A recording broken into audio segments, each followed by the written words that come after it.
6, 5, 4, 3, 2. Shalom Bapak Ibu Saudara sekalian, selamat pagi, salam sehat buat kita semua. Saya percaya saudara semua diberkati Tuhan di tempat ini. Mari kita siapkan hati kita untuk kita beribadah kepada Tuhan. Mari kita tanggalkan segala pergumulan, masalah, hal-hal yang membuat kita tidak fokus untuk menyembah Tuhan. Mari kita arahkan hati kita kepada Tuhan. Di tempat ini kita berkumpul bersama untuk meninggikan Dia, Raja segala Raja, Yesus Kristus yang sudah mati di kayu salib, dibangkitkan naik ke surga. Bawalah segala pujian, mazmur yang terbaik dari hidup kita. Biarlah hidup kita menjadi persembahan yang hidup di hadapan Tuhan. Nyanyikanlah segala puji-pujian hanya bagi Dia. Raja segala Raja, Tuhan segala Tuhan atas hidup.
kemuliaan hanya bagi Yesus yang sudah bangkit, yang hidup bersama dengan kita, dicurahkan Roh Kudus-Nya untuk kita memuji dan menyembah Tuhan. Haleluya, bangkit dan bersoraklah bagi Tuhan kita.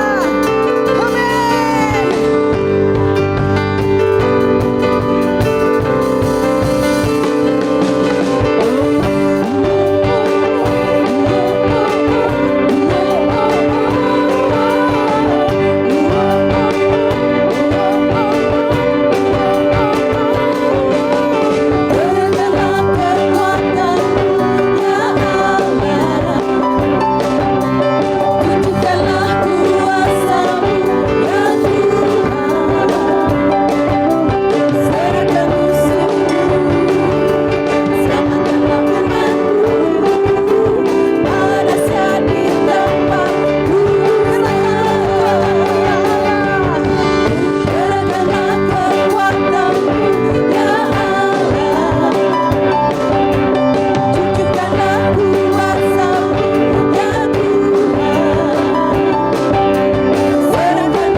Nasihat di tempat kudus-Mu, Kau berkuasa, Kau mulia Tuhan.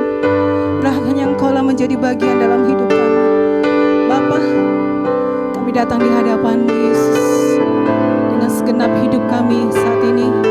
Sungguh kami mau serahkan sepenuhnya ke dalam tangan Tuhan. Biar hanya kerajaan Allah menjadi bagian kami, kebenaran-Mu itu menjadi bagian dalam hidup kami. Kau Bapa yang mengasihiku, kuasa-Mu memulihkanku, hati yang baru Kau berikan untukku dapat melihat rencana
yang baik.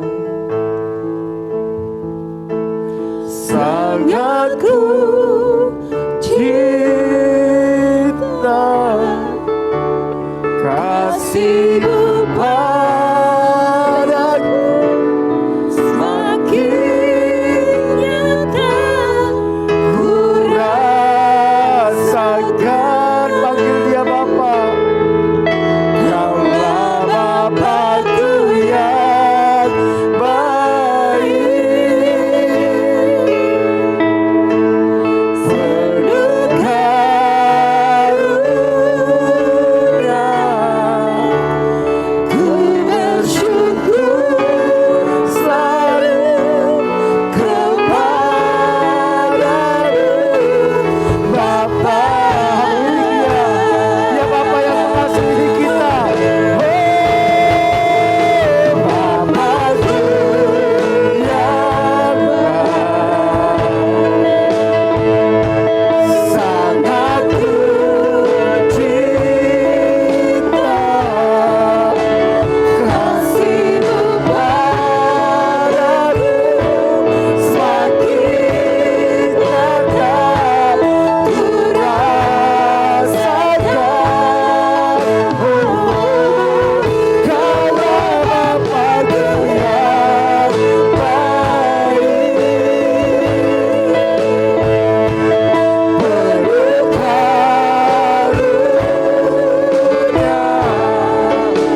Ku bersyukur selalu kepadamu, Bapakku.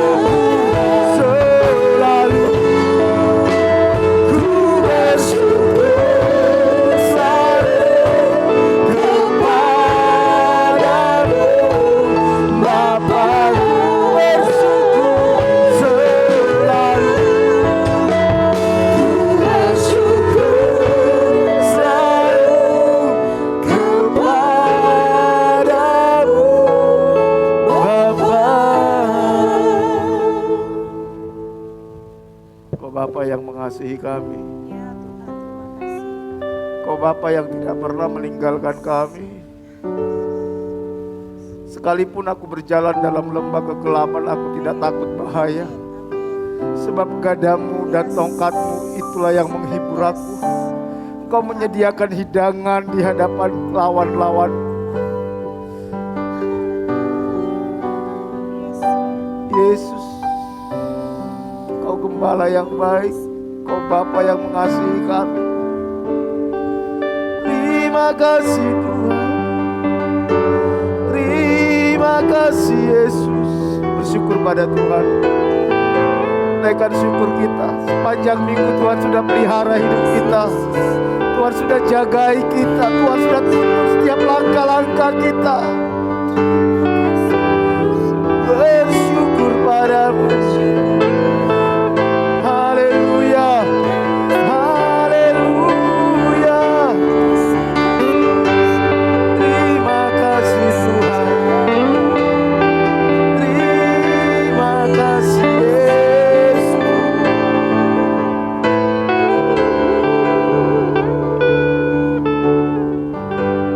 Thank you Lord Jesus. Pulihkan kami gereja-Mu Tuhan. Pulihkan kami umat-Mu. Bawa kami kembali kepada kasih kami yang semula. Bawa kami untuk berseru dengan Engkau, bersekutu dengan Engkau, melekat dengan Engkau. Holy Spirit, mari hampiri Dia. Jangan buru-buru dengan Tuhan. Izinkan Tuhan memulihkan hidup kita. Dia Tuhan yang mengampuni segala dosa kita, yang tidak memperhitungkan segala pelanggaran kita. Dia Tuhan yang setia kepada kita, yang terus membawa kita masuk ke dalam rencana-Nya. Izinkan Tuhan memulihkan kita. Izinkan Tuhan menyembuhkan kita. Izinkan Tuhan melawat kita. Dia hadir di tengah-tengah kita. Firman-Nya katakan, di mana 2-3 orang berkumpul dalam nama-Ku, Aku hadir di sana. Panggil Dia Bapa. Panggil Dia Bapa.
kami tinggal dalam hadirat-Mu, menyembah Engkau, menyenangkan hati-Mu, berjalan dalam rencana-Mu.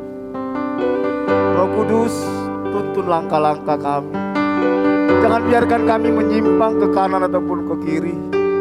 Jangan biarkan pikiran kami menipu kami. Jangan biarkan keinginan-keinginan kami menipu kami. Buka mata hati dan pikiran kami untuk memandang Engkau. Buka hati dan pikiran kami untuk mengerti kehendak-Mu.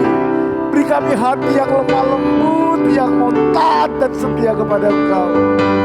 Terima kasih Bapa. Kami bersyukur buat lawatan-Mu.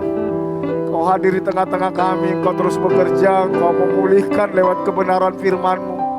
Firman-Mu katakan, kalau Engkau mengenal kebenaran, maka kebenaran akan memerdekakan.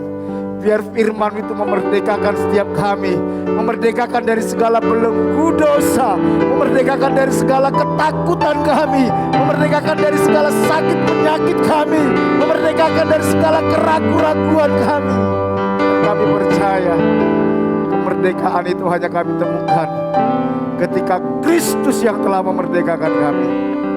Berbicaralah Engkau, urapi setiap kami, urapi hamba-Mu, lawat anak-anak, urapi guru-guru sekolah minggu.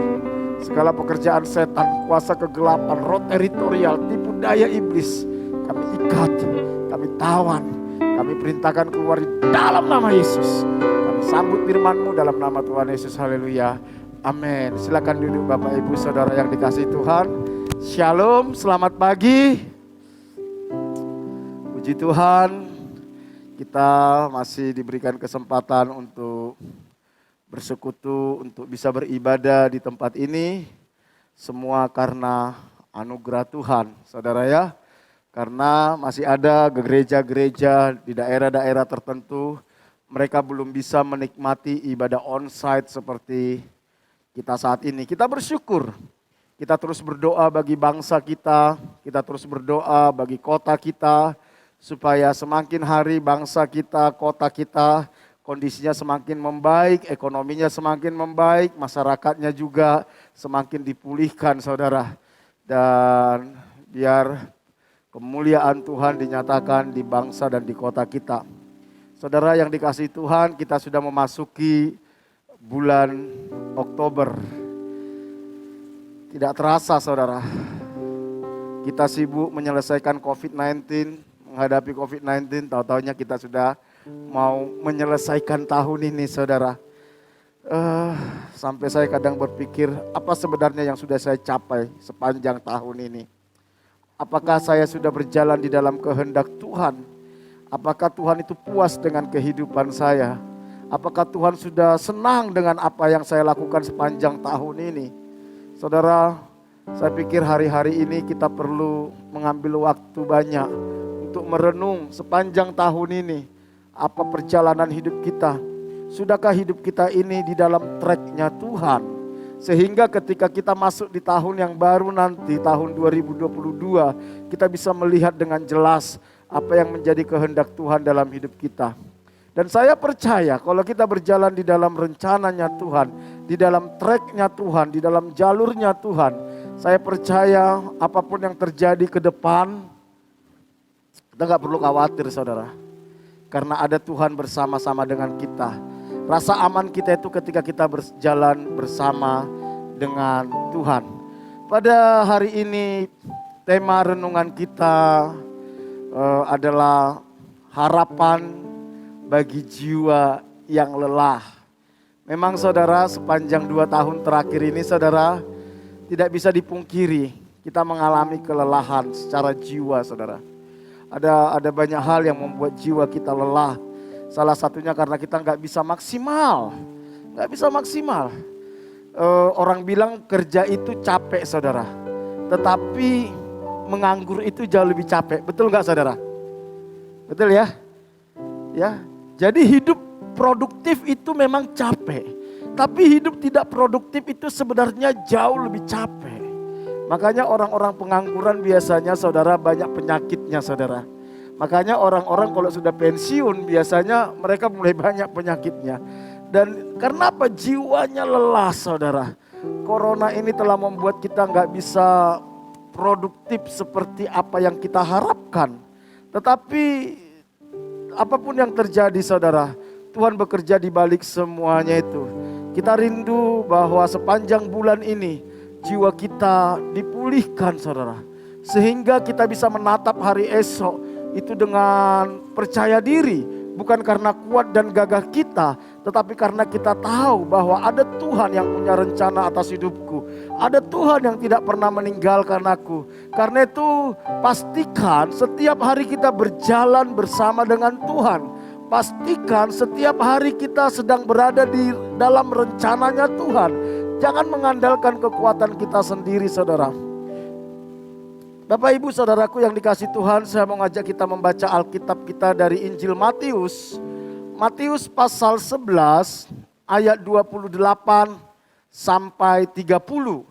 Matius pasal 11 ayat 28 sampai 30 karena cuma 3 ayat. Saya mau mengajak kita membaca bersama-sama, ada di layar di depan. Ayat 28. Marilah kepadaku semua yang letih lesu dan berbeban berat, aku akan memberikan kelegaan kepadamu. Pikulah kuk yang kupasang dan belajarlah padaku. Karena aku lemah lembut dan rendah hati, dan jiwamu akan mendapat ketenangan. Sebab kuk yang kupasang itu enak dan bebanku pun ringan. Ini ayat yang sangat luar biasa yang disampaikan oleh Tuhan Yesus. Ada sebuah panggilan untuk kita datang kepada Tuhan. Karena Tuhan tahu kita ini sebenarnya lelah. Kita tuh lelah saudara. Bahkan Alkitab katakan bahwa manusia itu seperti anak ayam yang kehilangan induk. Kita lelah, kita capek, kita takut saudara. Karena itu di tengah-tengah kelelahan itu, di tengah-tengah rasa capek itu saudara, pentingnya kita tetap punya pengharapan. Pentingnya kita tetap punya pengharapan.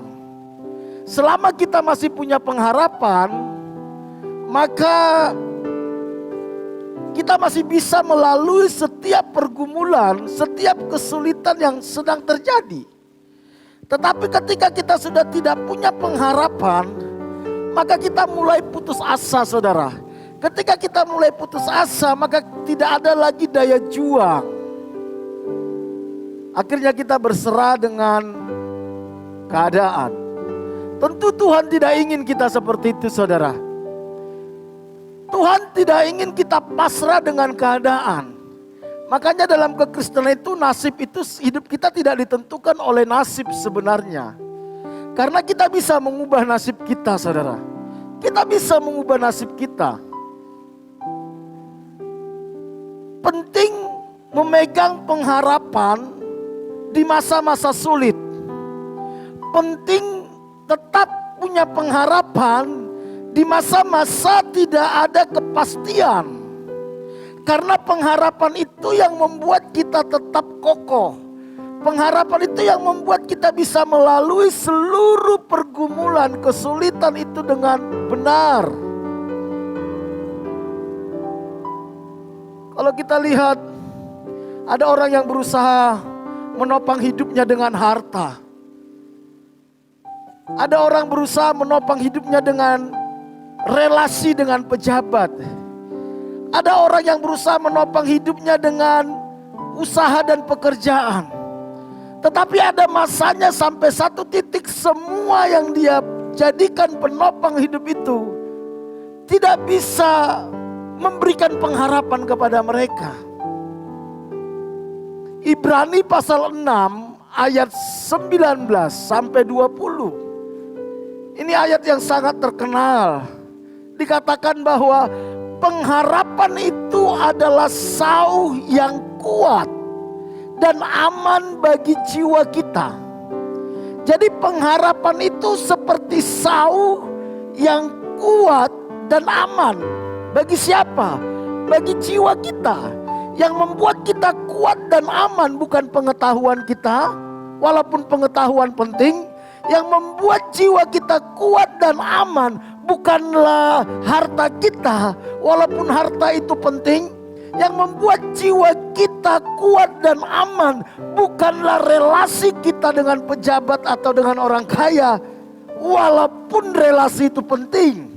Tetapi yang membuat jiwa kita kuat dan aman adalah pengharapan yang ada di dalam diri kita. Dan kepada siapa kita meletakkan pengharapan itu. Ketika kita meletakkan pengharapan itu kepada Tuhan, maka jiwa kita akan kuat dan aman.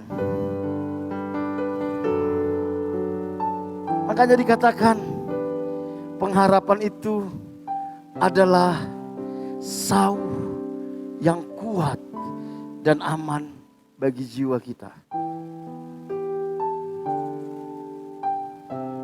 Kenapa jiwa kita lemah? Sehingga kita gampang putus asa, sehingga kita gampang kecewa, sehingga kita nggak punya daya juang. Karena kita nggak punya pengharapan. Kalaupun kita punya pengharapan, kita meletakkan pengharapan kita kepada tempat yang salah. Apa sih sauh itu, saudara? Saya sudah berkali-kali cerita tentang sauh. Sauh itu adalah jangkar kapal.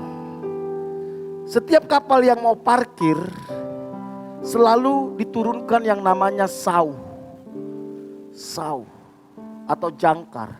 Sauh ini akan nancap ke dasar laut, saudara. Sehingga ketika kapal itu parkir, sekalipun ada gelombang datang, kapal itu tidak akan lari kemana-mana. Dia tetap di jalurnya, saudara. Di jalurnya. Kenapa jiwa kita liar? Pikiran, perasaan, kehendak kita liar. Sampai kita gak bisa mengontrol pikiran kita. Kita gak bisa mengontrol perasaan kita. Kita gak bisa mengontrol kehendak kita. Karena sauhnya itu tidak tepat. Dikatakan bahwa pengharapan itu adalah sauh yang kuat dan aman bagi jiwa kita yang telah dilabuhkan sampai ke belakang tabir. Kemana pengharapan ini kita labuhkan? Apakah ke perusahaan kita tempat bekerja? Apakah kepada tabungan kita? Apakah kepada orang lain? Ketika kita labuhkan kepada hal-hal yang tidak kekal, maka jiwa kita akan lemah, saudara. Pengharapan itu harus dilabuhkan ke belakang tabir. Apa itu belakang tabir? Tempat di mana Kristus, sang imam besar kita, sang pembela kita, yang mengasihi kita, yang telah menebus kita. Pengharapan itu harus dilabuhkan kepada Yesus. Di mana Yesus telah masuk sebagai perintis bagi kita. Ketika ia menurut peraturan Melkisedek menjadi imam besar sampai selama-lamanya. Saudaraku, seringkali sebenarnya orang itu kecewa karena dia meletakkan pengharapannya bukan kepada Tuhan. Dan melampiaskan kekecewaan itu kepada Tuhan. Oleh karena itu, pagi hari ini kita mau belajar bagaimana harapan bagi jiwa yang lelah. Kita menata harapan kita, saudara. Kita menata harapan kita dengan cara yang benar. Kita menata harapan kita kepada tempat yang benar. Sehingga apapun yang terjadi, gelombang kehidupan itu tidak membuat jiwa kita goncang. Bapak Ibu, percayalah, hari-hari yang akan kita lalui ke depan bukanlah hari-hari yang lebih baik dan lebih enak, bukan. lakukan akan semakin hari semakin sulit. Khususnya bagi kita anak-anak Tuhan yang sungguh-sungguh ikut Tuhan. Karena Alkitab menuliskan itu. Bahkan Alkitab katakan seorang ayah akan menyerahkan anaknya untuk dibunuh. Itu akan terjadi. Ketika kita sungguh-sungguh ikut Tuhan akan terjadi penganiayaan. Akan terjadi penindasan. Saudara sesama saudara saling bunuh. Ketika kita meletakkan pengharapan kita kepada keluarga, kepada saudara, kepada perusahaan, kepada orang lain, maka hidup kita akan penuh dengan kekecewaan. Dan kita tidak fokus lagi kepada rencana Tuhan dalam hidup kita.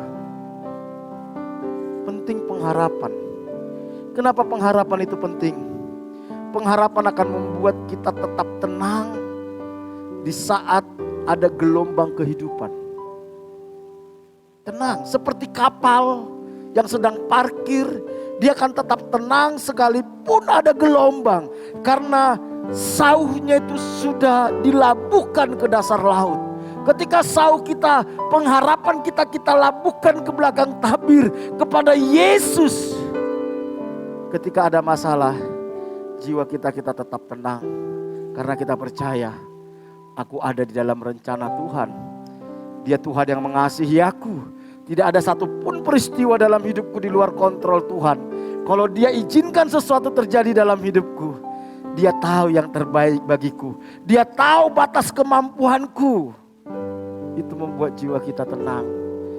Kita gak iri sama orang lain. Kita gak marah sama orang lain. Kita gak kecewa sama siapapun. Bangun pengharapan ini saudara. Supaya jiwa kita ini tidak lelah. Tidak lelah. Pengharapan membuat kita tetap berada di jalur yang benar. Kita tidak tergoda untuk mencari jalan pintas. Kita tidak tergoda untuk menghalalkan segala cara. Demi keluar dari masalah kita. Ketika saudara tergoda untuk mencari jalan pintas, percayalah, di depan sana ada harga yang harus saudara bayar. Dan harganya jauh lebih mahal saudara. Jauh lebih mahal. Jauh lebih mahal. Karena itu tetap punya pengharapan kepada Tuhan. Pengharapan itu membuat kita tidak tenggelam saat gelombang kehidupan datang. Kita tidak kompromi dengan dunia. Kita tidak mengikuti cara-cara dunia. Tidak sedikit orang-orang yang dulunya cinta Tuhan, ketika dia tidak letakkan lagi pengharapannya kepada Tuhan, akhirnya dia mulai mengikuti cara dunia. Yang penting masalah saya selesai. Dia gak tahu ada konsekuensi kekekalan bagi setiap keputusannya. Kita tetap punya integritas. Kita tetap melakukan apa yang benar sekalipun kita punya banyak masalah. Ketika punya pengharapan yang kita labuhkan kepada Kristus. Karena kita tahu pertolongan itu bukan datang dari manusia. Pertolongan itu datang daripada Tuhan. Mari saudaraku, tetap miliki pengharapan yang benar. Karena pengharapan itu sangat penting. Sangat penting. Pertanyaan yang sangat penting yang perlu kita renungkan pada pagi hari ini. Kepada siapa pengharapan itu kita labuhkan?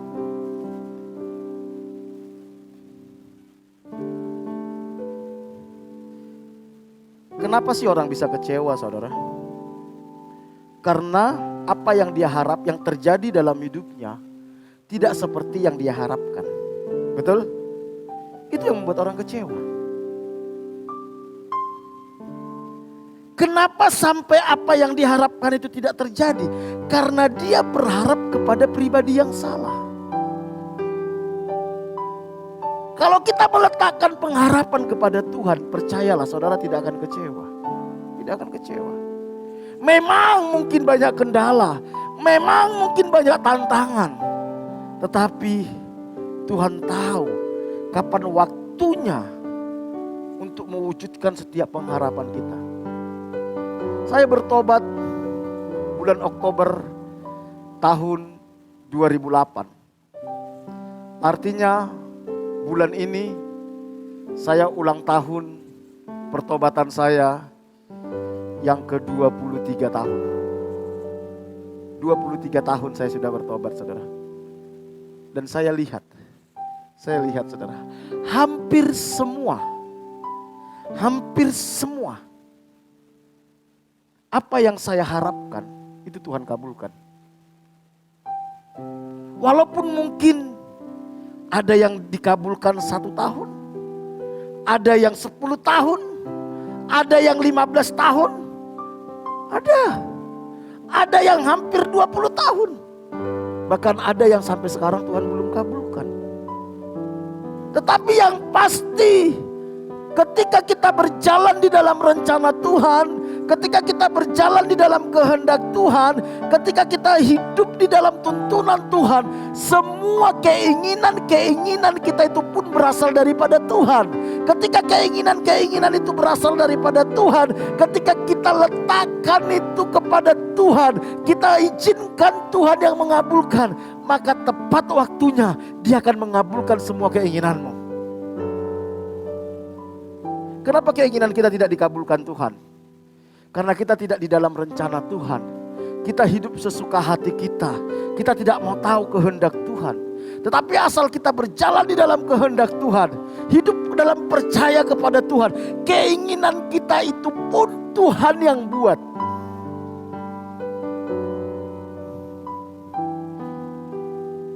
Saya ingat betul anak saya Gaby. Waktu dia umur 2 tahun. Gaby ini sejak dalam kandungan sudah baca Alkitab. Tentu dibacain mamanya, saudara. Setiap hari sampai detik ini dia tidak pernah lepas dari firman dan doa. Dan setiap keinginannya dia bawa kepada Tuhan. Sejak umur 2 tahun dia mulai punya 3 permintaan, saudara. Dan permintaannya itu bukan permintaan yang ecek-ecek, saudara. Permintaan dia itu yang pertama itu adik, saudara. Dia minta adik laki-laki. Permintaan yang kedua itu dia minta AC. Bukan saya tidak mampu beli AC, tetapi saya mau melatih anak saya bagaimana berharap sama Tuhan, bagaimana untuk mengandalkan Tuhan. Dan permintaan yang ketiga itu rumah. Dan rumahnya pun gak main-main, saudara. Dia minta rumah itu harus tingkat. Itu sejak umur 2 tahun. Tak izinkan dia belajar bagaimana berharap sama Tuhan. Setelah 3 tahun dia berdoa. Saat dia umur 5 tahun. Tuhan kasih adik, saudara. Dan adik yang dia minta itu persis dengan yang dia harapkan. Makanya nama adiknya dia yang buat, saudara.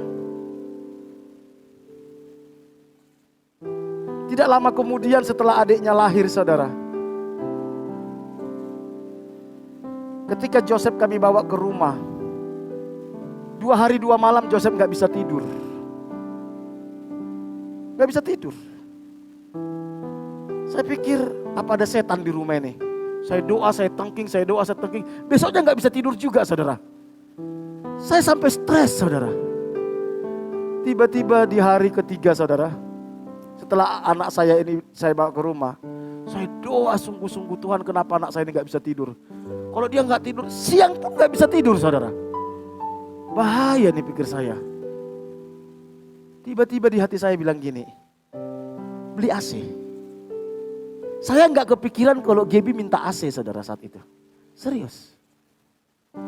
Saya beli AC, saudara.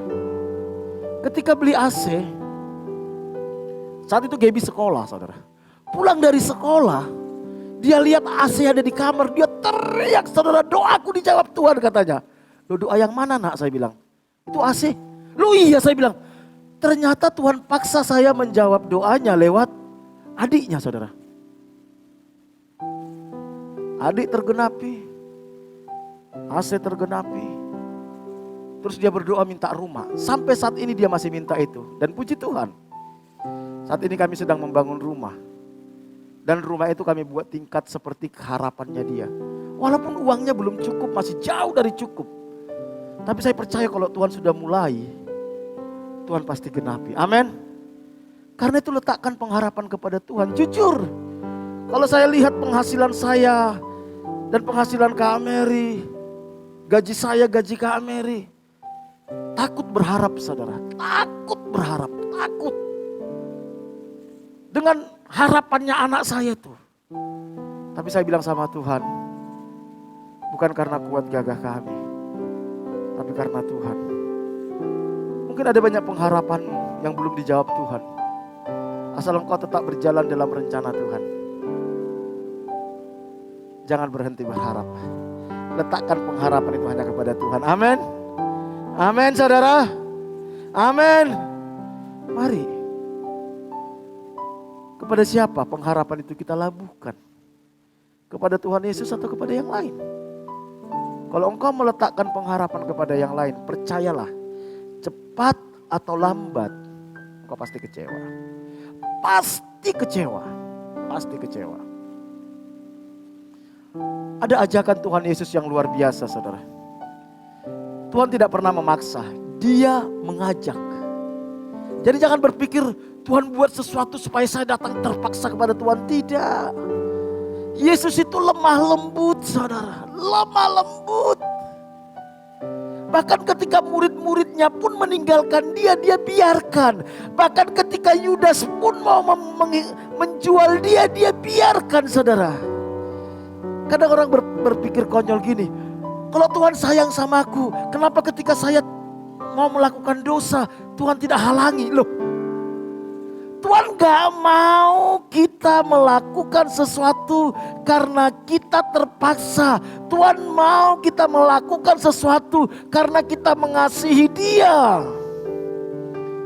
Satu saat saya punya kenalan, dia bawa perempuan ke kamar. Waktu saya masih belum menikah, masih sangat muda saudara. Aku bilang, kamu ini kok berzina? Tahu jawabannya konyolnya saudara. Dia bilang gini, enggak lah, percayalah kalau kami mau berzina nanti pasti Tuhan halangi katanya. Oh, perempuan sudah di kamarmu, kamu mau bilang Tuhan mau halangi berzina. Halangi gundulmu, saya bilang. Oh, kamu sendiri yang bawa. Tuhan itu tidak seperti itu saudara. Tuhan mau dengan lembut mengajak kita, ayo anakku, mari. Ada ajakan Tuhan Yesus, dia bilang gini, marilah kepadaku semua yang letih lesu dan berbeban berat, aku akan memberikan kelegaan kepadamu.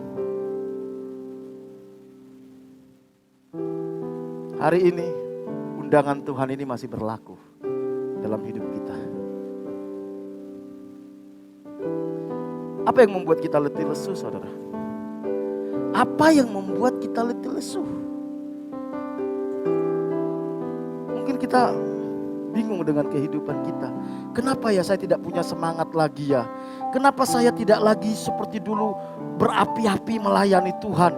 Kenapa saya tidak seperti dulu lagi punya antusias dalam berdoa, dalam merenungkan firman, dalam memberitakan Injil kepada orang lain? Kenapa saya tidak seperti dulu lagi untuk melayani Tuhan? Kok semuanya jadi letih dan lesu? Saya temukan minimal ada dua. Kenapa saudara dan saya mengalami letih lesu? Kalau kita baca ayat-ayat sebelumnya nanti. Yang pertama, karena kita tidak mengenal Tuhan. Sehingga kita tidak tahu apa yang terbaik bagi kita. Dan apa tujuan Tuhan menciptakan kita. Kita nggak tahu apa tujuan Tuhan menciptakan kita. Itu yang membuat kita letih. Orang yang hidup tanpa tujuan, percayalah, capek. Sama seperti orang yang hidup dalam pengangguran, itu jauh lebih capek daripada orang yang bekerja. Jadi kalau saudara masih bisa bekerja, dimanapun saudara bekerja, dan dipercaya sama bosmu, sekalipun engkau diomel-omelin, sekalipun engkau difitnah, sekalipun engkau merasa dizolimi saudara, saya mau kasih tahu, engkau masih jauh lebih beruntung daripada engkau tidak punya pekerjaan. Karena itu jauh lebih melelahkan. Jauh lebih melelahkan ketika engkau pengangguran. Hargain itu. Tapi kalau saya diperlakukan gak adil, itu cara Tuhan membentuk karaktermu. Supaya engkau lebih rendah hati, supaya engkau lebih mengampuni, supaya engkau lebih mengasihi.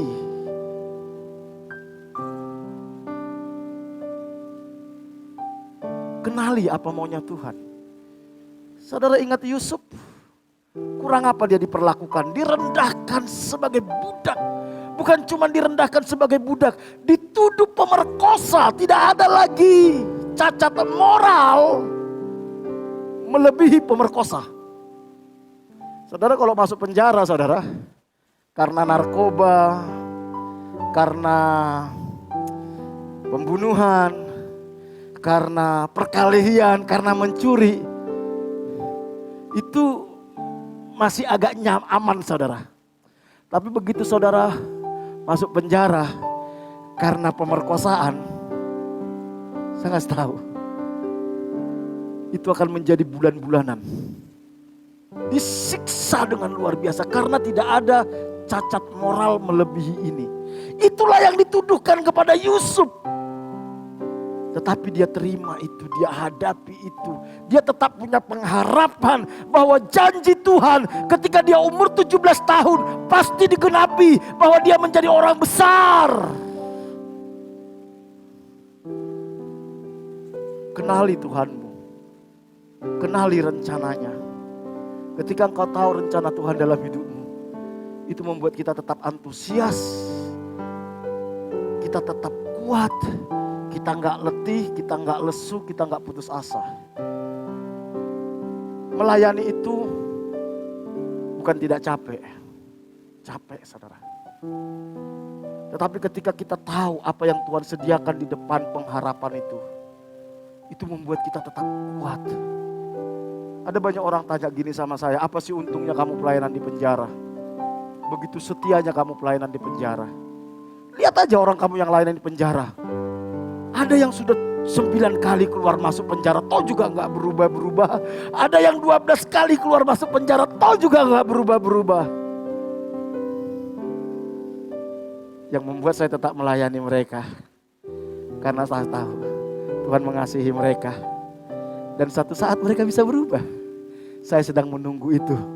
Walaupun waktunya lama, walaupun panjang, walaupun melelahkan, walaupun menjengkelkan, saya akan tunggu itu karena Tuhan juga menunggu itu.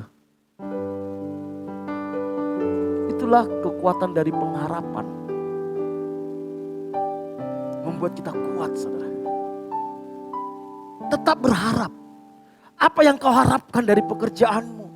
Apa yang kau harapkan dari anak-anakmu? Apa yang kau harapkan dari pelayananmu? Temukan itu apa yang Tuhan sediakan dan teruslah berharap di situ. Tapi ketika engkau tidak punya pengharapan, engkau gak punya tujuan yang jelas, engkau akan gampang capek. Makanya lihat orang, di dalam segala hal, kalau dia melakukan sesuatu karena ikut-ikutan, pasti gampang bersungut-sungut, gampang menyerah, gampang putus asa, betul gak? Ketika saya memulai pelayanan di penjara, ada banyak gereja telepon saya. Pak tolong kasih saya jadwal pelayanan di penjara. Saya kasih hari Rabu, saya kasih hari Senin, saya kasih hari Kamis. Wah hari pertama semangat dia bawa para pengusaha. Waduh senang anak-anak penjara. Gak sampai setengah tahun. Udah kemana mereka semua? Hilang. Kenapa? Tanpa tujuan yang jelas. Sekedar ikut-ikutan. Sehingga mereka merasa dimanfaatkan. Mereka merasa tidak berguna melayani mereka. Jangan pernah melakukan sesuatu karena ikut-ikutan. Temukan tujuanmu yang jelas. Engkau sekolah, apa tujuanmu sekolah? Engkau menikah, apa tujuanmu menikah? Ketika engkau menikah dengan tujuan yang jelas, pasti tidak ada kata perceraian, pasti tidak ada kata kebencian. Apa tujuanmu melayani Tuhan? Ketika tujuanmu jelas dan benar, sesulit apapun pelayanan itu, seberapa mahal pun harga yang kau akan bayar, engkau akan tetap semangat dan engkau tidak akan mengalami letih lesu. Kenapa engkau letih lesu? Motivasimu salah, tujuanmu salah.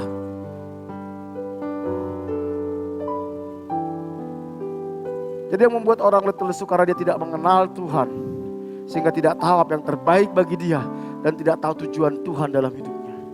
Yang kedua, menghabiskan seluruh waktu potensi kita kepada dunia. Hidup kita habiskan hanya untuk memuaskan keinginan daging, keinginan mata, dan keangkuhan hidup. Saudara tahu, ketika kita menghabiskan hidup kita untuk keinginan daging, keinginan mata, keangkuhan hidup, percayalah, engkau seperti orang yang menginum air laut. Saudara tahu meminum air laut? Semakin kau minum, kau semakin haus. Semakin kau minum, semakin kau haus. Semakin kau memuaskan keinginan daging, keinginan mata, keangkuhan hidup, semakin kau kejar, semakin kau kekurangan, semakin kau gak pernah puas. Beberapa waktu terakhir bangsa ini dikejutkan oleh wakil ketua DPR. Ketangkap korupsi. Wakil ketua DPR. Kalau diteliti harta kekayaannya, itu bisa lebih 100 miliar. Sampai ada penggiat media sosial bilang, kok bisa ya? Orang sudah punya harta 100 miliar aja, masih mau korupsi. Begitulah orang yang fokusnya keinginan daging, keinginan mata, dan keangkuhan hidup. Sehingga dia capek, letih, lesu, gak pernah puas dengan apa yang dia capai. Kenapa engkau capek, saudara? Engkau habiskan seluruh potensimu, seluruh waktumu hanya ingin memuaskan keinginan daging, keinginan mata, keangkuhan hidup, dan membuat kita capek. Karena itu, Tuhan ajak kita. Ada ajakan Tuhan. Mari kepada aku, kata Tuhan. Ini ajakan Tuhan, saudara. Mari. Mari. Datang kepada aku, kata Tuhan. Ada 3 pelajaran penting tentang undangan Tuhan ini, saudara. Tentang ajakan Tuhan ini. Ada 3 pelajaran penting. Yang pertama, Tuhan Yesus memberikan undangan untuk mengalami kelegaan dan pemulihan. Dan undangan ini berlaku untuk semua orang. Untuk semua orang. Selama saudara masih orang, ini berlaku untuk saudara. Coba lihat kiri kananmu, tanya, bro, masih orang atau tidak? Halo? Tanya. Kalau engkau orang, undangan ini berlaku bagi hidupmu, bilang. Kalau engkau dapat undangan dari Bapak Presiden, waduh, apa yang saudara lakukan? Halo? Saya percaya semua media sosial yang kau miliki, engkau akan upload undangan itu. Benar apa benar? Halo? Kalau engkau dapat undangan dari Bapak Presiden, datang ke istana, makan bersama Presiden, saya pastikan saudara akan upload bolak-balik undangan itu di Facebook, di Instagram, di TikTok, di mana saja. Bila perlu di tembok-tembok rumah orang kau buat. Saking bangganya, betul? Halo, hari ini saya kasih tahu, yang undang engkau bukan presiden, bukan konglomerat. Yang mengundang engkau pencipta langit dan bumi dan segala isinya, yang sangat mengasihi engkau, yang rela mati di atas kayu salib sebagai orang yang terkutuk karena dia mengasihi kita. Dan dia katakan, mari kepadaku semua orang. Kalau engkau merasa orang, undangan ini berlaku bagi kita semua. Amin. Pertanyaannya, maukah kita? Maukah kita diundang oleh Yesus? Kalau engkau diundang bupati saja, saya percaya semua semua rencanamu, schedule-mu kau akan batalkan demi undangan bupati. Benar apa benar? Semua engkau batalkan. Apalagi kalau presiden. Tapi kenapa undangan Tuhan kita abaikan? Apakah kita tidak bangga diundang oleh Tuhan? Tuhan memberikan undangan untuk mengalami kelegaan. Kalau engkau diundang presiden belum tentu engkau mengalami kelegaan. Engkau puas cuma sesaat. Engkau senang cuma sesaat. Dapat pujian cuma sesaat. Tetapi ketika Yesus mengundang, Dia memberikan kelegaan, saudara. Arti kelegaan di dalam bahasa Yunani itu anapau. Anapau itu istirahat. Istirahat. Tuhan mau kita istirahat sejenak. Sejenak. Ambil waktu istirahat sejenak setiap hari. Dari semua aktivitas. Semua keinginan. Semua ambisi kita. Dan memutuskan untuk mengikut Tuhan. Selama kita mengikuti keinginan kita. Ambisi kita. Percayalah. Engkau capek, engkau letih, engkau lesu. Tuhan katakan stop itu, beristirahat dari semua keinginanmu. Karena keinginanmu itu akan membuat engkau letih. Tetapi coba temukan apa keinginanmu terhadap engkau. Mari kita satukan koneksi kita dengan Tuhan. Saudara tahu, baut sama mur itu satu paket. Kalau baut tidak ketemu dengan paketnya, itu capek. Betul nggak saudara? Betul nggak? Itu baut sama mur, kalau dia bukan paketnya, kalau itu dipaksakan, maka salah satu akan rusak. Betul? Saudara tahu, saudara dan saya itu diciptakan segambar dan serupa dengan Allah. Paketmu itu bukan dunia, paketmu itu Tuhan. Ketika paketmu itu dunia, maka pasti ada yang rusak dan yang rusak diri kita. Tetapi ketika kita satukan paket kita dengan yang benar yaitu Tuhan, maka akan enak masuknya saudara dan akan nikmat saudara. Dan itu tidak membuat kita capek.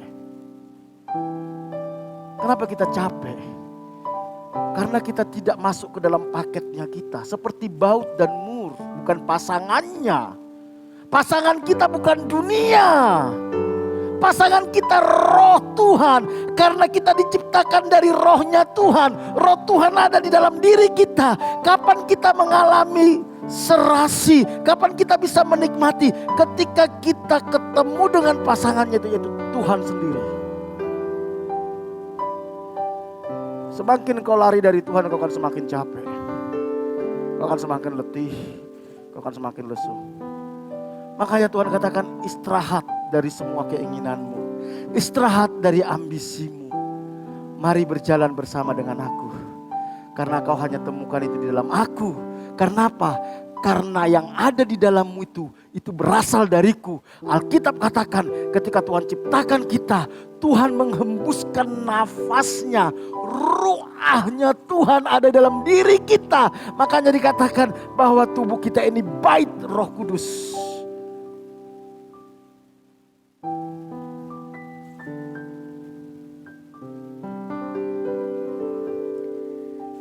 Kalau engkau punya rumah mewah, yang rumah itu diperuntukkan untuk manusia, tiba-tiba kau masukkan di sana sapi, kau masukkan kambing, apa yang terjadi saudara?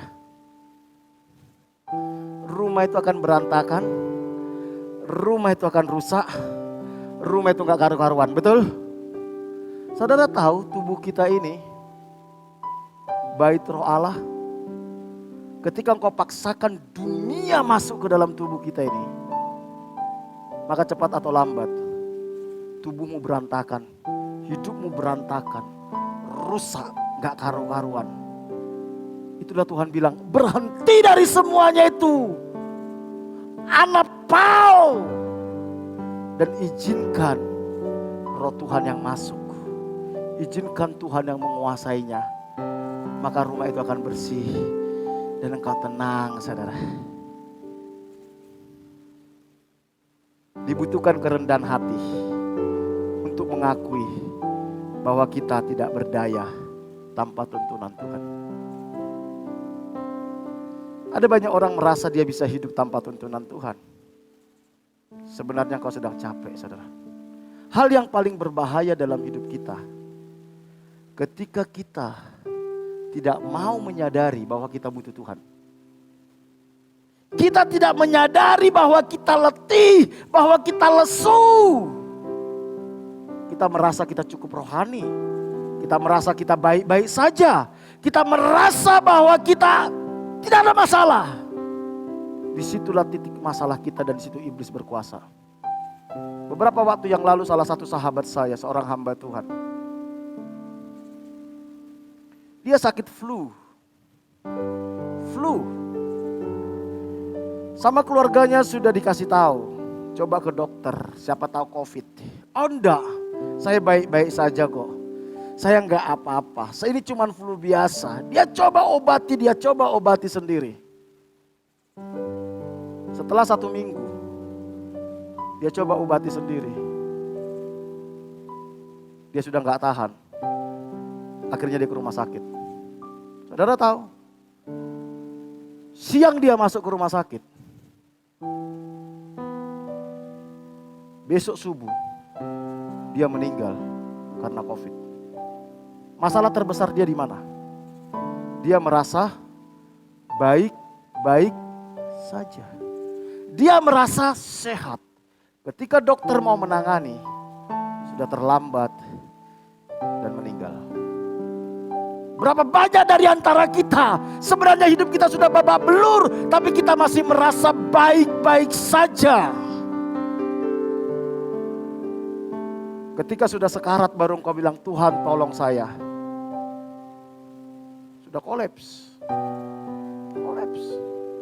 Sebelum itu terjadi, mari kita punya kerendahan hati. Sadarilah keberadaanmu.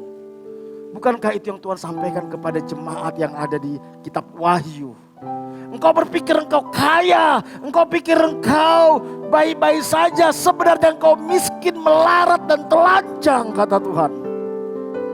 Sadarilah keberadaanmu. Butuh kerendahan hati. Memang orang sombong tidak akan mungkin dipulihkan. Gak mungkin. Karena Tuhan menentang orang sombong, saudara. Alkitab katakan. Pemulihan selalu dimulai dari kesadaran bahwa kita memerlukan perubahan. Apakah saudara merasa engkau butuh perubahan? Atau engkau merasa, hidupku memang sudah lebih baik kayak gini, aman-aman saja. Itu sama seperti sahabat saya yang merasa baik-baik saja, sebenarnya dia sedang menuju kematian, saudara. Engkau merasa rohanimu baik-baik saja, padahal tanpa sadar engkau sedang menuju neraka. Engkau letih, tapi engkau mengingkari itu. Engkau sebenarnya capek dengan apa yang sedang kau lalui hari-hari ini.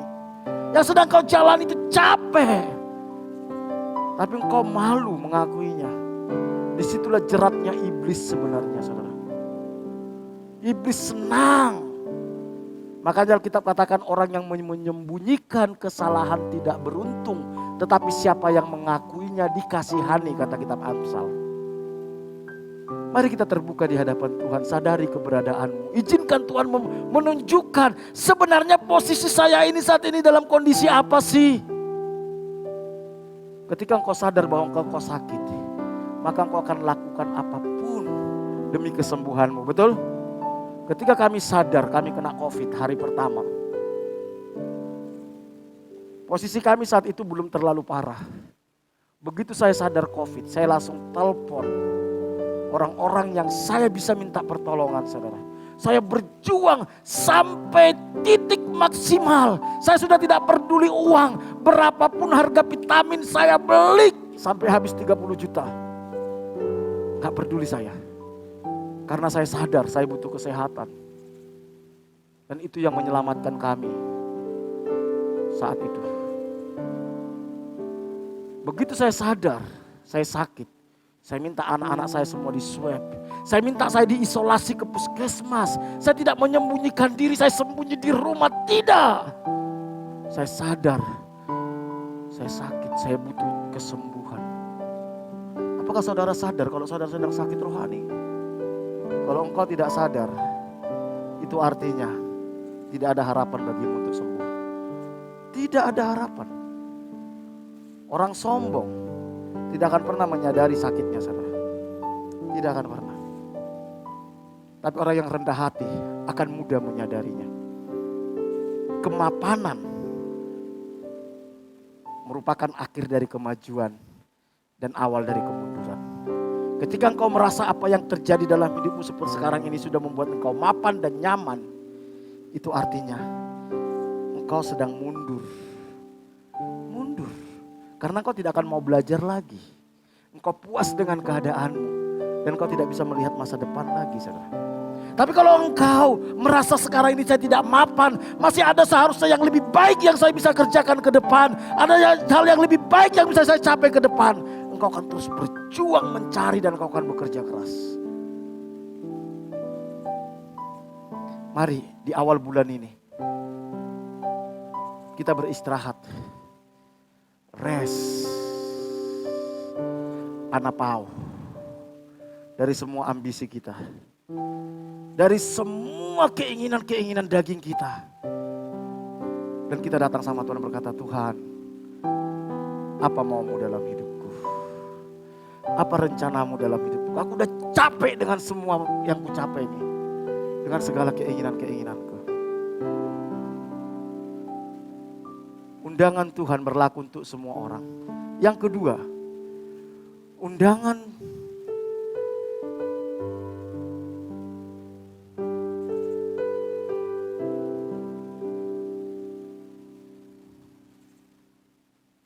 sebentar. Oke. Yang kedua, undangan untuk datang kepada pribadi yang benar. Undangan datang untuk pribadi yang benar. Ada banyak undangan yang ingin mengajak engkau tenang. Ada banyak. Bisnis, mari. Finance freedom. Supaya hidupmu tenang. Benarkah hidupmu tenang ketika engkau mengikuti slogan finance freedom?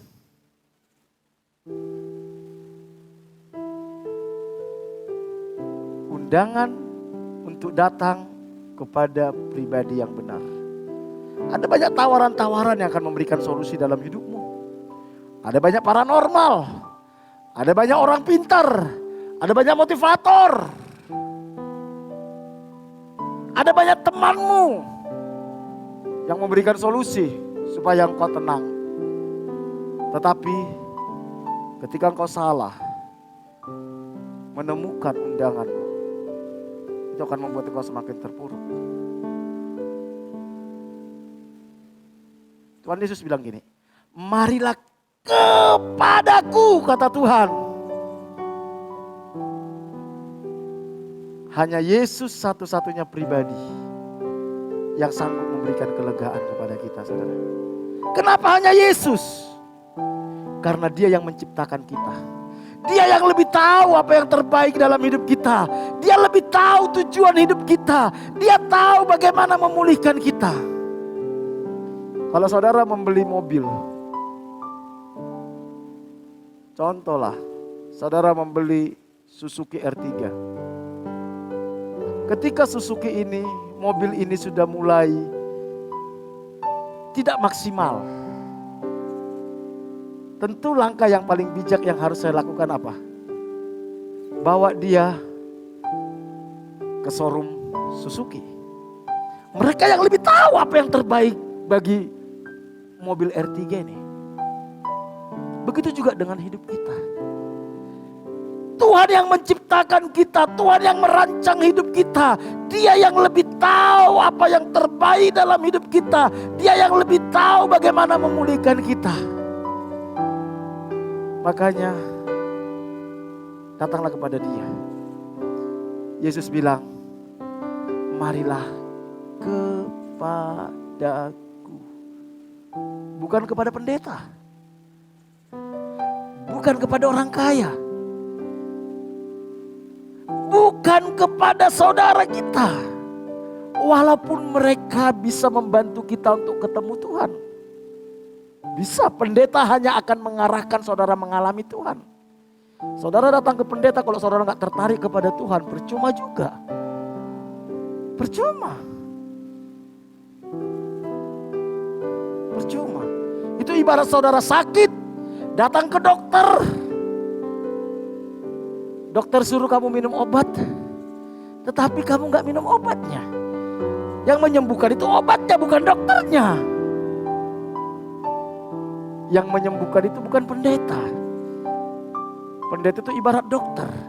Yang menyembuhkan siapa saudara? Yesus. Pendeta hanya memfasilitasi untuk ketemu Yesus. Datang kepada Yesus. Datang kepada Yesus. Agustinus dari Hippo. Dia tokoh rohaniawan saudara. Dalam gereja mula-mula. Dia katakan gini, Tuhan, Engkau membentuk kami untuk dirimu sendiri. Dan kami tidak akan mendapat ketenangan sampai kami beristirahat di dalam Engkau. Ketenangan itu ketika kita beristirahat di dalam Tuhan. Datanglah kepadaku, kata Tuhan. Anapau. Pascal bilang gini, Pascal seorang fisikawan ya. Ada satu ruang kosong di dalam diri manusia. Di dalam jiwa manusia itu ada sebuah ruang kosong. Ruang kosong ini selama dia kosong, hidup kita tidak akan pernah tenang. Namun selama dia kosong, kita akan berusaha untuk mengisinya. Karena selama itu belum diisi, kita tidak pernah merasakan bahagia, kita gak merasakan tenang. Nah, biasanya orang mengisinya ini dengan harta. Orang berusaha mengisinya dengan popularitas. Orang mengisinya dengan seks. Orang mengisinya dengan segala hiburan. Dengan hal-hal duniawi. Tapi semakin ruang kosong ini diisi, dia semakin kering. Ruang kosong ini baru bisa memuaskan ketika diisi oleh Tuhan. Makanya saudara lihat, sekaya apapun orang, belum tentu bahagia. Sepintar apapun orang, belum tentu bahagia. Seterkenal apapun orang, belum tentu bahagia. Michael Jackson, sekitar tahun 2003, dia setiap minggu diwawancarai oleh Metro TV. Saya tonton, saya ikutin itu, makanya saya hafal. 2003-2004 kalau saya tidak salah. Salah satu momen terpenting yang terkesan sekali dari pembicaraan dia dengan yang mewawancarai. Yang mewawancarai tanya gini, "Are you happy? Apakah engkau bahagia?" Michael Jackson bilang gini, "Saya kemana-mana, saya disambut oleh semua orang. Saya mau beli apa saja, saya tidak pernah pusing, tinggal ambil nanti ada yang bayarin. Saya mau kemana saja, semua ada." Terus ditanya, "Are you happy?" "No, I'm lonely," dia bilang. "I'm lonely. Saya sangat kesepian, mau mati rasanya." Makanya dia meninggalnya pun karena apa? Overdosis. Saudara, kalau tanpa harta yang banyak, engkau bisa bahagia dengan menghadirkan Tuhan. Kenapa engkau mengejar yang tidak pasti itu? Mari, kalau engkau punya segalanya, paling orang cuma bilang, wow. Setelah itu, engkau tidak bernilai bagi dia. Engkau hanya bernilai bagi orang lain ketika engkau bermanfaat bagi orang itu. Betul apa betul? Sekaya apapun engkau, kalau engkau tidak bermanfaat bagi dia, engkau tidak bernilai. Tapi engkau sekalipun miskin, tapi engkau bermanfaat bagi orang lain, engkau bernilai. Kenapa kita harus habiskan uang, waktu, tenaga untuk semuanya itu? Ada yang gratis. Gratis bukan karena murahan, karena kita tidak mampu membeli. Makanya harus dikasih gratis atau disebut anugerah. Yaitu siapa? Tuhan sendiri. Sudahkah kita beristirahat di dalam Tuhan? Maukah kita beristirahat di dalam Tuhan dan berkata, Tuhan, aku selesai dengan diriku. Terserah Tuhan mau lakukan apa dalam hidupku. Apapun yang terjadi dalam hidupku, aku mau bersyukur. Saat itu jiwamu dipulihkan. Amin. Yang terakhir, undangan untuk hidup seirama dan serasi dengan Tuhan. Di ayat 19 sampai 30 menarik, saudara. Dikatakan seperti ini. Pikulah kuku yang kupasang dan belajarlah padaku, karena aku lemah lembut dan rendah hati, dan jiwamu akan mendapat ketenangan. Sebab kuk yang kupasang itu enak dan bebanku pun ringan. Saudara, perhatikan. Saudara tidak akan pernah mengalami kelegaan kalau saudara tidak belajar dari Tuhan tentang kerendahan hati dan mau memikul kuk. Jadi kita harus belajar kerendahan hati dari Tuhan Yesus. Hanya orang yang rendah hati yang akan mengalami kelegaan. Yang kedua, kita harus memikul kuk. Apa itu kuk, saudara? Kuk itu ini, saudara. Kelihatan ya? Ada 2 kerbau yang akan membajak sawah. Untuk menyatukan 2 kerbau ini ada kuk yang dipasang di sini. Kuk ini fungsinya apa, saudara? Supaya kerbau ini bisa berjalan bersama dengan kerbau yang satu. Dan mereka berjalan bisa membajak. Saya mau kasih tahu. Kapan engkau mengalami kelegaan? Ketika engkau merelakan Tuhan pasang kuknya ke dalam dirimu. Apa itu kuk? Kuk itu kan berat, Kak. Betul. Kuk itu berupa apa? Pelayanan. Kuk itu berupa apa? Beban hatinya Tuhan yang Tuhan berikan. Misalnya untuk membiayain orang sekolah, untuk peduli pada orang miskin. Itu kuknya Tuhan. Pikul kuknya Tuhan, karena kuk itu yang akan membuat saudara dan Tuhan berjalan bersama-sama. Kalau ini kita, ini Tuhan.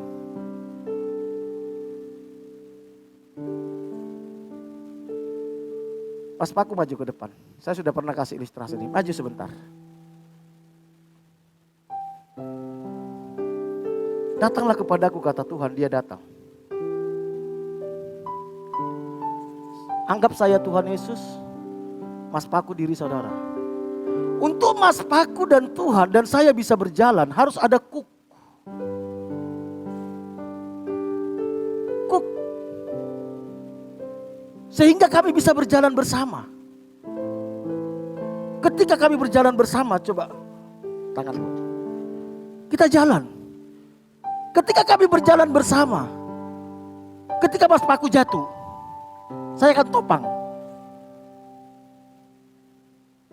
Ketika Mas Paku kekurangan, saya akan penuhi kebutuhannya. Karena kami sedang berjalan bersama. Ketika Mas Paku sedang sakit, saya akan sembuhkan. Ketika Mas Paku lagi sedih, saya akan hibur. karena kami berjalan bersama-sama. Tetapi kalau tidak ada kuk yang menyatukan kami, Mas Paku jalan sendiri, saya jalan sendiri. Dia lapar, saya tidak peduli. Capek dia, letih dia. Makanya orang yang egois, yang tidak peduli kehendak Tuhan, capek saudara. Yang tidak mau memikul kuknya Tuhan, capek, letih, lesu. Izinkan Tuhan memasang kuknya dalam hidupmu, karena itu baik bagimu. Karena kuk itulah yang membuat engkau tidak kemana-mana lagi. Kuk itu yang membuat engkau tidak melakukan dosa lagi. Kuk itu yang membuat engkau ketika jatuh engkau akan dibangkitkan. Kuk itu yang membuat ketika engkau sakit engkau akan disembuhkan.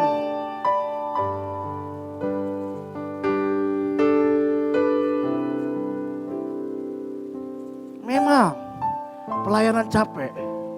Memikul kuk Tuhan itu capek. Kadang terluka, dikecewakan sama manusia, disalah mengerti manusia. Tetapi karena kuk itu membuat kita berjalan dengan Yesus, Yesus sembuhkan lagi, Yesus pulihkan lagi. Kadang kita nangis, Yesus hapus air mata kita. Maukah saudara berhenti dengan keegoisanmu dan berkata, Tuhan, letakkan kukmu itu dalam pundakku, supaya kita berjalan bersama-sama. Sehingga kemanapun engkau melangkah, aku melangkah. Kalau kuk sudah dipasang saudara, ini sapi. Kerbau ini tidak akan mungkin lari kemana-mana lagi salah satunya. Karena kuk itu yang membuat mereka tidak mungkin lari kemana-mana. Kalau anakmu sudah melayani Tuhan, dia tidak akan lari ke narkoba lagi kalau dia sungguh-sungguh melayani Tuhan. Kalau suamimu sungguh-sungguh melayani Tuhan, dia tidak akan lari kepada perempuan gundurwo lagi. Karena kuk itu yang menghalangi dia saudara. Tapi kalau anakmu kau halangi pelayanan, kau marahi, suamimu kalau pelayanan kau marahi, maka gundurwo akan memasang kuknya. Kalau engkau tidak mau dipasang Tuhan kuknya, percayalah iblis akan pasang kuknya dalam hidupmu. Iblis yang akan pasang. Mari kita bangkit berdiri.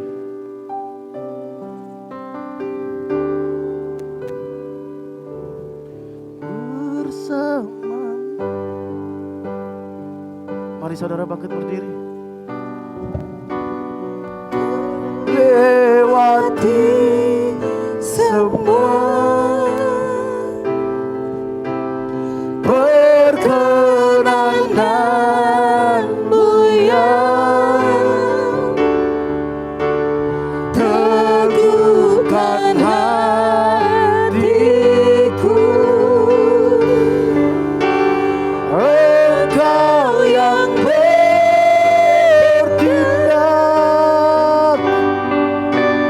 memberi pertolongan, anugerah-Mu besar melimpah bersamamu, bersamamu, oh, bersamamu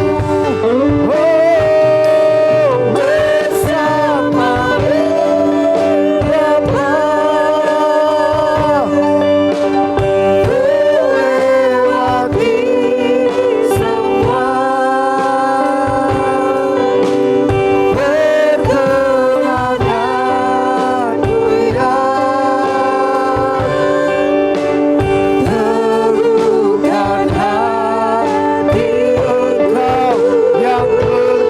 hati. Engkau yang bertindak, Engkau yang bertindak, memberi pertolongan, anugerah-Mu besar melimpah bagiku. Saudara, Tuhan tahu kalau engkau sedang letih dan lesu. Ada undangan daripada Tuhan. Dan undangan ini untuk kita semua, termasuk untuk saya. Undangan ini supaya kita datang kepada pribadi Yesus. Maukah saudara berhenti dari segala ambisimu, berhenti dari segala ego dan kesombonganmu, dan beristirahat dan berkata, Tuhan, lakukan apa yang kau pandang baik dalam hidup. Maukah engkau berkata, Tuhan, pasang puk itu dalam pundakku, bebanmu itu pasang dalam pundakku, supaya kita berjalan bersama-sama. Ampuni aku yang selama ini egois, gak mau tahu apa maunya Tuhan, gak peduli dengan pekerjaanmu. Apa yang mau berkata, angkat tanganmu dan saya akan berdoa bagi engkau. Buat tanganmu di dada sebagai wujud kerendahan hati, wujud kesadaran bahwa engkau membutuhkan Tuhan. Tuhan, lihat anak-anakmu yang menyadari bahwa mereka butuh anugerah-Mu. Lihat anak-anakmu yang betul-betul menyadari mereka butuh Engkau, butuh pemulihan daripadamu. Masuklah dalam hidup mereka, pulihkan mereka, sembuhkan mereka, berikan kelegaan kepada mereka Tuhan, berikan kelegaan. Segala buk yang dipasang oleh kuasa kegelapan aku patahkan dalam nama Yesus. Gantikan dengan buk yang berasal daripada Tuhan. Terima kasih Tuhan. Kami bersyukur dalam nama Tuhan Yesus. Haleluya. Amin. Kita akan siapkan hati kita untuk perjamuan. Saya minta pelayan perjamuan maju ke depan. Saya minta guru-guru sekolah minggu diundang ke dalam.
angkat roti kita di atas kepala kita.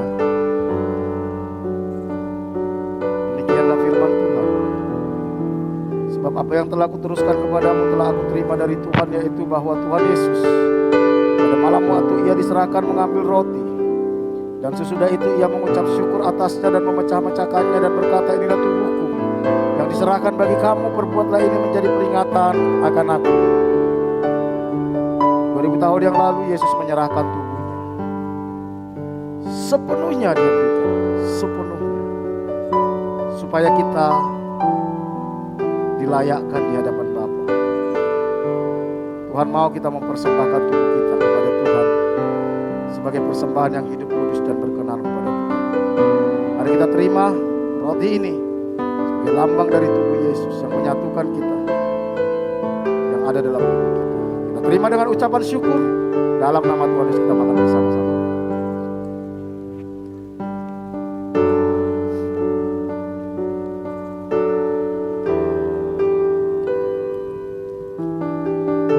Cawan kita. Demikian juga ia mengambil cawan sesudah makan lalu berkata, cawan ini adalah perjanjian baru yang dimateraikan oleh darahku, perbuatlah ini setiap kali kamu meminumnya menjadi peringatan akan aku. Sebab setiap kali kamu makan roti ini dan minum cawan ini, kamu memberitakan kematian Tuhan sampai ia datang. 2000 tahun yang lalu Yesus mencurahkan darahnya,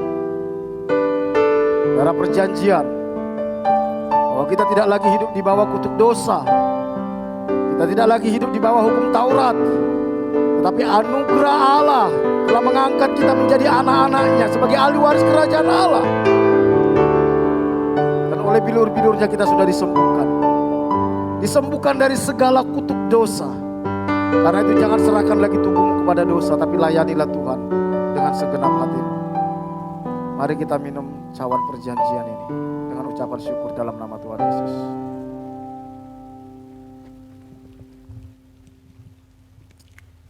Naikkan syukur di hadapan Tuhan. Terima kasih Tuhan. Terima kasih Tuhan Yesus. Terima kasih.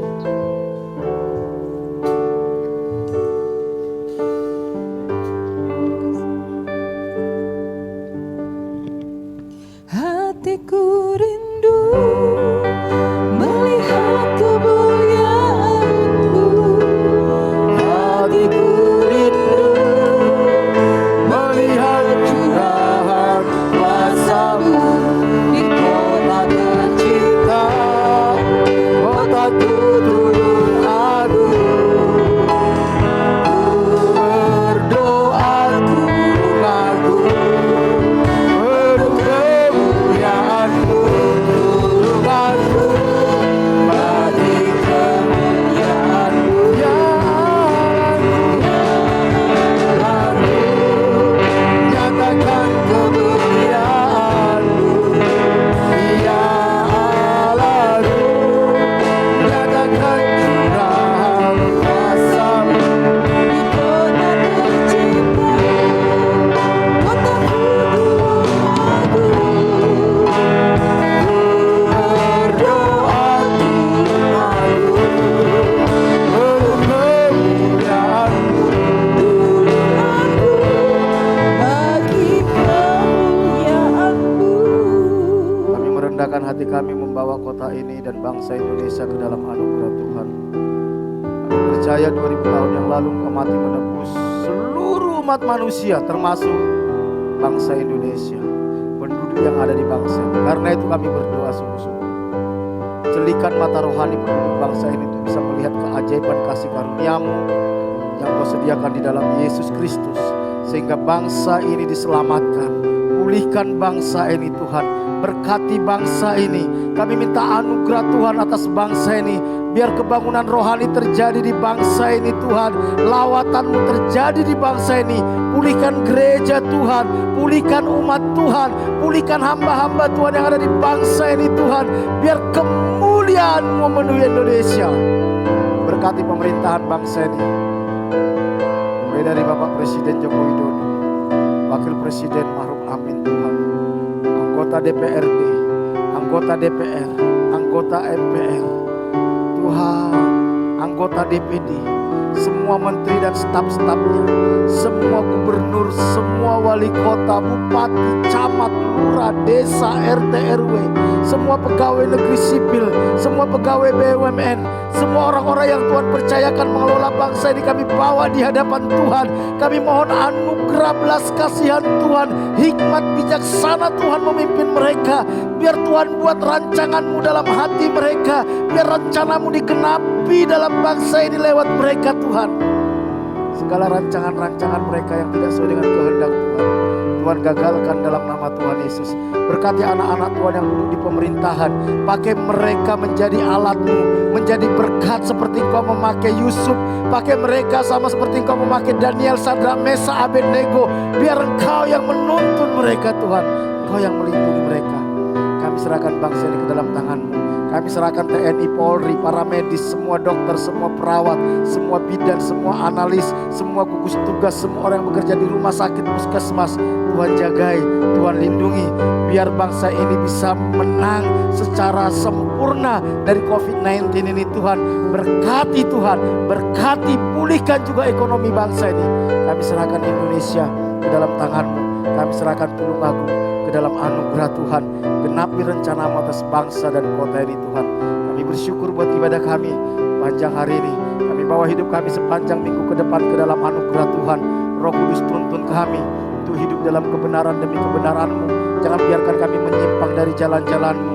Sertai kami Tuhan. Berkati setiap umat-Mu, berkati setiap rumah tangga, hubungan suami istri, orang tua dengan anak, sesama saudara. Kasih dan kebenaran-Mu memerintah dalam setiap rumah tangga. Pulihkan kesehatan umat-Mu. Yang sakit Tuhan sembuhkan. Berkati usaha pekerjaan umat-Mu. Apapun yang mereka kerjakan sepanjang minggu ke depan, yang mereka lakukan bersama dengan Tuhan, dengan takut dan gentarakan Tuhan, Tuhan buat berhasil, Tuhan buat terobosan, Tuhan buat mujizat, Tuhan buka jalan atas masalahnya. Cukupi segala kebutuhan umat-Mu. Pakai umat-Mu untuk menjadi berkat bagi orang-orang yang ada di sekitar mereka, sehingga nama-Mu dipermuliakan. Kami serahkan hidup kami sepanjang minggu ke depan ke dalam anugerah Tuhan. Kami membawa terus Pak Bambang, Bu Bambang memilih tempat ini Tuhan. Kami mohon anugerah penyertaan perlindungan-Mu atas hidup mereka beserta semua keluarga besar mereka. Jagai, lindungi mereka. Jauhkan dari mara bahaya, kecelakaan, virus-virus sakit penyakit dari COVID-19. Jauhkan dari segala keinginan-keinginan yang jahat yang tidak berkenan di hadapan Tuhan. Roh Kudus yang menuntun mereka hidup dalam kebenaran demi kebenaran-Mu. Berkati rumah tangga mereka, hubungan suami istri, hubungan dengan anak cucu menantu, kasih dan kebenaran memerintah dalam rumah tangga mereka. Pulihkan kesehatan mereka, anak cucu menantu semua keluarga besarnya. Bawa mengasihi Tuhan, menghormati Tuhan, hidup benar di hadapan Tuhan. Berkati semua perusahaan dan Tuhan dan karyawan yang Tuhan percayakan kepada Pak Bambang, Bu Bambang dimanapun berada. Tuhan berkati sepanjang minggu ini. Tuhan buat terobosan, Tuhan buat mujizat, Tuhan buka jalan atas masalahnya. Berikan hikmat bijaksana, takut akan Tuhan kepada semua karyawannya. Berkati Barat ini sepanjang minggu ini. Kami bersyukur, kami serahkan hidup kami sepanjang minggu ke depan ke dalam tuntunan dan anugerah Tuhan. Mari jemaat yang dikasih Tuhan, kita angkat tangan kita. Jemaat yang dikasih Tuhan, Tuhan mengarahkan wajahnya kepadamu. Dia mengasihi setiap kita. Karena itu Dia tidak pernah meninggalkan kita. Pulanglah bersama dengan Tuhan. Terimalah berkat daripada Allah Bapa. Diberkatilah engkau pada waktu masuk, diberkatilah engkau pada waktu keluar, diberkatilah bukan kandungan, diberkatilah adonan, diberkatilah bakul, diberkatilah hasil tanam. Apapun yang kau kerjakan dengan tanganmu, Tuhan akan buat berhasil. Diberkati kau di kota, di desa, di gunung, kemanapun kau pergi, tanda-tanda ajaib menyertai engkau. Engkau akan naik dan tidak akan menjadi turun, kau akan menjadi kepala dan bukan menjadi ekor. Anak cucumu akan perkasa di bumi, kau akan disebut sebagai orang yang beruntung dan berbahagia. Dan lewat hidupmu akan banyak orang menerima berkat yang berasal daripada Tuhan. Jika engkau hari ini sungguh-sungguh mendengarkan suara Tuhan Allahmu yang kusampaikan kepadamu, dan engkau setia melakukannya, maka berkat-berkat ini akan menjadi milikmu. Karena itu pulanglah, terimalah berkat daripada Allah Bapa, kasih karunia dari Tuhan kita Yesus Kristus, penghiburan dan kekuatan dari Roh Kudus. Dari hari ini sampai Tuhan Yesus datang kali. Dalam nama Tuhan Yesus, setiap kita yang diberkati sama-sama katakan amin. Berikan tepuk tangan, tidak boleh salaman, langsung pulang. Tuhan Yesus memberkati kita semua.